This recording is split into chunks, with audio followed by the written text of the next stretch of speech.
শীতকাল এলেই ত্বক হয়ে যায় রুক্ষ আর শুষ্ক। চিন্তা নেই, আজ জানবো ড্রাই স্কিনের কারণ আর সহজ সমাধান।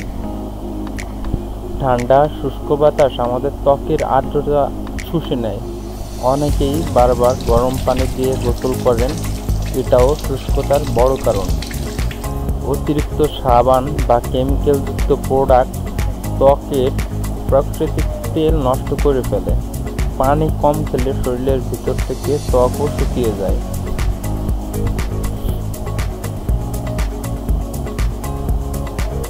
সমাধান: প্রতিদিন ময়েশ্চারাইজার লাগান, বিশেষ করে গোসলের পর। গরম পানি নয়, হালকা গরম বা স্বাভাবিক পানি ব্যবহার করুন। রোদে বের হলে সানস্ক্রিন আর ধুলাবালিতে স্কার্ফ বা মাস্ক ব্যবহার করুন। দিনে অন্তত 8 গ্লাস পানি পান করুন, ত্বকের ভিতর থেকে আর্দ্রতা যাতে ধরে রাখতে পারে।